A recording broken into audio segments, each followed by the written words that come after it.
Oke teman-teman, balik lagi di channel Markas Pinjol. Seperti biasa teman-teman ya, di video kali ini saya ingin berbagi informasi seputar aplikasi kredit pintar. Nah, buat teman-teman yang saat ini telat bayar, gagal bayar di aplikasi kredit pintar, mungkin teman-teman penasaran atau pengen tahu resikonya seperti apa. Oke, di video kali ini saya akan menjelaskan sesuai pengalaman teman-teman ya. Karena untuk aplikasi kredit pintar yang saya punya ini belum dibayar sama sekali.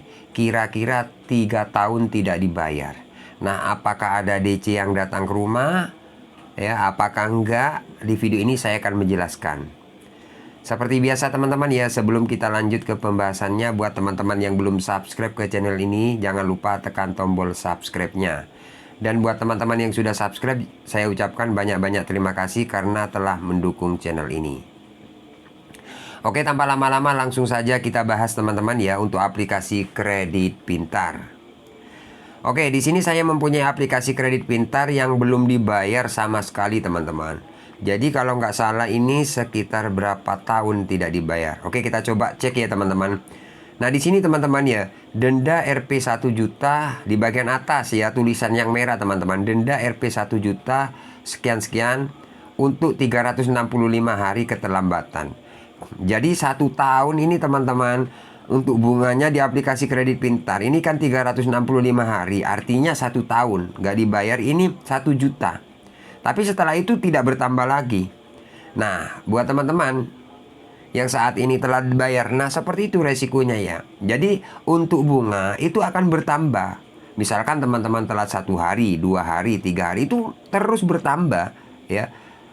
Besar kecilnya tergantung berapa besar pinjaman kalian, seperti itu ya. Oke. Kemudian tanggal 26 Oktober jumlah tagihan 2.400.000. Sebenarnya untuk pinjaman awal seingat saya ini teman-teman sekitar 1.050.000 kalau nggak salah ya, seingat saya. Kalau teman-teman sering nonton video saya tahu ya untuk aplikasi kredit pintar ini. Nah, karena keterlambatan itu waktu itu 1 tahun, ini mencapai 2.400.000 ya. Nah, di sini kan sudah jelas teman-teman di bagian atas. Denda 1 juta sekian-sekian untuk 365 hari. 365 hari itu kan 1 tahun. Jadi setelah itu nggak bertambah lagi. Jadi mencapai 2.400.000. Jadi dendanya itu 1 juta lebih loh teman-teman. Kalau ini aplikasi yang saya punya ini nggak dibayar kalau nggak salah sekitar 3 tahun ya. Oke, kita coba cek. Oke, ini untuk pembayaran teman-teman ya.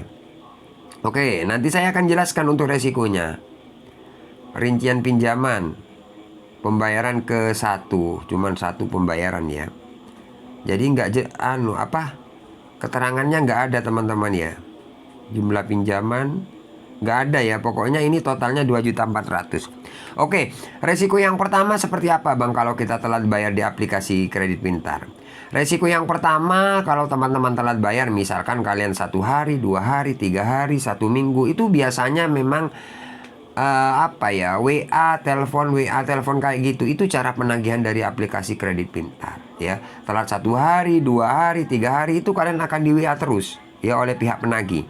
Bahkan kalau teman-teman sudah lewat 1 minggu atau 2 minggu, biasanya diteror oleh pihak penagih. Intinya kalian ditakut-takuti oleh pihak penagih dengan cara ya, kalau Anda masih belum bayar hari ini, terpaksa data Anda kami alihkan, atau data Anda kami sebar, atau data Anda kami salah gunakan. Nah, seperti itu biasanya cara-cara penagihan dari pihak aplikasi kredit pintar misalkan telat bayar. Nah, apa benar Bang kalau misalkan dapat WA, dapat ancaman sebar data mau disalahgunakan, itu benar apa enggak? Jawabannya enggak, itu cuman gertak-gertak aja. Apalagi telepon biasanya agak-agak beneran gitu. Jadi buat teman-teman gak usah takut lah ya, gak usah panik. Itu cuma cara penagihan mereka aja. Sebenarnya gak ada masalah sih. Salah satu contoh saya ini aman sampai sekarang. Sebar data enggak. Cuman ya ada semacam teror, kalau Anda masih belum bayar hari ini, terpaksa data Anda kami sebar, kan seperti itu. Ya mungkin teman-teman panik dapat WA kayak gitu, atau data mau disalahgunakan, atau data Anda mau di backlist. Tapi kalau backlist bener teman-teman ya, karena saya pernah cek untuk aplikasi kredit pintar memang ada BI checkingnya, backlist seperti itu. Tapi misalkan teman-teman sudah lewat 2 bulan atau 3 bulan itu ada BI checking. Ya, artinya kalian sudah ada daftar hitam, misalkan mau pinjam ke bank atau mau ke kredit motor, itu ada datanya di sana. Jadi teman-teman, data kalian itu kena blacklist ya, atau BI checking. Itu benar teman-teman. Ya. Seperti itu. Kemudian untuk DC lapangannya, katanya DC aplikasi kredit pintar ada DC lapangannya. Memang ada, tapi saya nggak didatangi teman-teman. Ya, nggak didatangi. Banyak dari subscriber saya yang telat bayar di aplikasi kredit pintar itu aman, tidak didatangi DC. Ada sebagian yang didatangi. Nah seperti itu. Jadi buat teman-teman, misalkan kalian dapat WA, DC hari ini mau datang ke rumah Anda, ke tempat kerja melalui RT RW atau ke rumah tanpa potongan. Nah seperti itu kan biasanya cara penagihan pinjol itu seperti itu. DC mau datang, tim kolektor mau jemput dana. Itu benar apa enggak? Jawabannya enggak. Semua yang telat bayar pasti dapat WA kayak gitu. Tidak semua orang-orang yang gagal bayar di aplikasi kredit pintar itu didatangi DC teman-teman. Ya, sudah paham ya? Tidak harus. Memang aplikasi KP atau kredit pintar ada DC lapangannya. Tapi tidak semua orang-orang yang gagal bayar di KP ini didatangi DC gitu loh. Salah satu contoh saya nggak didatangi.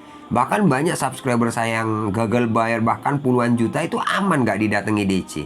Cuman resiko terberatnya itu yang pasti BI checking atau backlist data kalian. Seperti itu, misalkan kalian mau pinjam ke aplikasi lain, kebanyakan nggak ACC sudah. Apalagi pinjam ke bank itu nggak bakalan. Kalau teman-teman penasaran, misalkan saya pengen tahu BI checking itu gimana, kalian cek aja di bank. Nanti kelihatan data kalian kalau kena BI checking. Seperti itu teman-teman ya. Kalau masalah DC itu nomor 28, tidak harus gagal bayar di kredit pintar atau di KP itu didatangi DC teman-teman. Ya, sudah jelas ya. Oke, jadi resiko terberatnya cuma BI checking, yang pasti BI checking. Masalah DC itu pokoknya nggak semua orang yang gagal bayar itu nggak didatangi. Harus didatangi nggak? Kenapa saya tahu? Karena setiap hari itu banyak dari subscriber saya yang telat bayar. Ada yang 3 bulan, 4 bulan, 5 bulan, bahkan 1 tahun itu nggak ada yang didatangi gitu loh teman-teman. Cuman beberapa aja yang didatangi. Seperti itu ya. Jadi resiko telat bayar di aplikasi kredit pintar yang pasti itu BI checking, yang pasti-pasti aja. Masalah DC, bang saya hari ini sudah dapat WA, DC katanya mau datang bang. Bang saya sudah dapat surat, sudah dapat video DC katanya mau datang ke tempat kerja atau ke rumah. Itu benar apa enggak? Jawabannya enggak. Jadi misalkan DC mau datang ke rumah kalian itu diam atau senyap. Dia enggak bakalan kasih informasi yang seperti itu melalui WA, email enggak ya. Jadi kalau DC kredit pintar mau datang, dia senyap tiba-tiba datang, itu aja sih ya. Seperti itu teman-teman ya untuk resiko gagal bayar di aplikasi kredit pintar. Oke, terima kasih, semoga video ini bermanfaat. Jangan lupa like, komen, dan subscribe channel ini. Saya akhiri untuk video kali ini. Assalamualaikum warahmatullahi wabarakatuh.